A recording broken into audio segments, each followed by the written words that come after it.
कांग्रेस ने आज सोमवार को भाजपा पार्टी पर निशाना साधा है। राहुल गांधी ने प्रधानमंत्री नरेंद्र मोदी पर आरोप लगाते हुए कहा कि पीएम मोदी ने उनके शक्ति वाले बयान को तोड़ मरोड़ कर पेश किया है, क्योंकि मोदी जी को मेरी बातें अच्छी नहीं लगती हैं, इसलिए किसी न किसी तरह से उन्हें घुमा फिराकर उसका अर्थ बदलने की कोशिश करते हैं। आपको बता दें कि राहुल गांधी ने भारत जोड़ो न्याय यात्रा के समापन पर ये बातें कही थी। लोकसभा चुनाव से पहले चुनाव आयोग ने एक बड़ा कदम उठाते हुए 18 मार्च यानी कि आज पश्चिम बंगाल के डीजीपी राजीव कुमार को हटा दिया है। इसके बाद से ही आईपीएस ऑफिसर विवेक सहाय को बंगाल के डीजीपी पद की जिम्मेदारी सौंपी गई है। माना जा रहा है कि पश्चिम बंगाल में हुए संदेश खाली हिंसा और यौन उत्पीड़न मामले को देखते हुए डीजीपी को हटाए जाने का फैसला लिया गया है। सपा पार्टी के राष्ट्रीय महासचिव आजम खान की मुश्किलें थमती नजर नहीं आ रही है। आपको बता दें कि इस बार कोर्ट ने डूंगरपुर प्रकरण मामले में आजम खान को 7 साल की कैद और 5 लाख रुपए अर्धदंड की सजा सुनाई है। इसी के साथ ही पूर्व सीईओ सिटी आले हसन खान, पूर्व पालिका अध्यक्ष अजहर खान और बरेली के ठेकेदार बरकत अली को 5 साल की सजा हुई है। लोकसभा चुनाव से पहले राजनीतिक पार्टियां एक दूसरे पर हमला करती नजर आ रही हैं। इस बीच बीजेपी ने कांग्रेस पर जमकर वार किया। आपको बता दें कि राहुल गांधी के पीएम मोदी शक्ति से लड़ रहे वाले बयान को लेकर पीएम मोदी ने कांग्रेस को ताने मारते हुए कहा कि मैं इस चुनौती को स्वीकार करता हूं कि मैं इन शक्ति स्वरूपा माताओं बहनों की रक्षा के लिए जान की बाजी लगा दूंगा। लोकसभा चुनाव की तारीखों के ऐलान के बीच बिहार एनडीए में सीट शेयरिंग फाइनल हो गई है।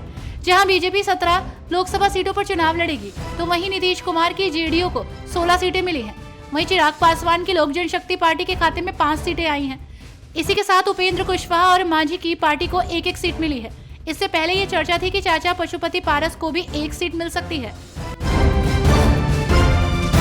देश में लोकसभा चुनाव का बिगुल बज चुका है। लोकसभा चुनाव की तारीखों का ऐलान भी हो चुका है और इस सिलसिले में इंडिया गठबंधन बीजेपी और पीएम मोदी के विजय रथ को रोकने के लिए पूरी कोशिश में जुटा हुआ है। तो वही विपक्षी दल इंडिया गठबंधन ने मुंबई के शिवाजी पार्क में रैली कर विपक्षी दलों ने एकजुटता का परिचय दिया, जहां इलेक्टोरल बॉन्ड से लेकर ईवीएम तक के मुद्दे पर बीजेपी पार्टी को घेरा है। यूपी की पूर्व सीएम मायावती ने इलेक्टोरल बॉन्ड को लेकर विपक्षी पार्टियों पर जमकर हमला बोला। इस दौरान उन्होंने बसपा पार्टी को छोड़कर कई अन्य राजनीतिक पार्टियों द्वारा चुनावी चंदा लेने पर एक बड़ी आलोचना की, जहां सुप्रीमो मायावती ने कहा कि रक्षा सौदों आदि में भ्रष्टाचार के बाद चर्चित गुप्त चुनावी बॉन्ड पर कोर्ट का फैसला संविधान और लोकतंत्र की रक्षा के लिए काफी जरूरी है। लोकसभा चुनाव की तारीखों के ऐलान के बाद से आदर्श आचार संहिता लागू हो गई है। इसके बाद से नेताओं को मिलने वाली सुविधाओं पर भी रोक लग गई है। आपको बता दें कि केंद्रीय मंत्री ज्योतिरादित्य सिंधिया को मध्य प्रदेश के एक सर्किट हाउस में विश्राम करने के लिए रसीद कटवानी पड़ी, जहां गुना संसदीय क्षेत्र से भाजपा उम्मीदवार सिंधिया ने पीडब्ल्यूडी विभाग के खाते में 600 रुपए का चालान जमा किया। भारत जोड़ो न्याय यात्रा के समय से ही कांग्रेस नेता राहुल गांधी केंद्र सरकार पर हमला करने का मौका नहीं गंवाते हैं। आपको बता दें कि राहुल गांधी ने प्रधानमंत्री नरेंद्र मोदी पर जमकर निशाना साधा है। वहीं हाल ही में राहुल गांधी ने पीएम के गृह राज्य गुजरात के दाहोद का दौरा किया, जहां राहुल गांधी ने बेरोजगारी और राम मंदिर जैसे मुद्दों को उठाया।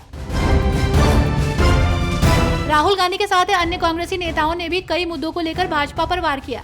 इस दौरान तमिलनाडु के सीएम एमके स्टालिन का कहना है कि इलेक्टोरल बॉन्ड बीजेपी का सफेद पोश भ्रष्टाचार है।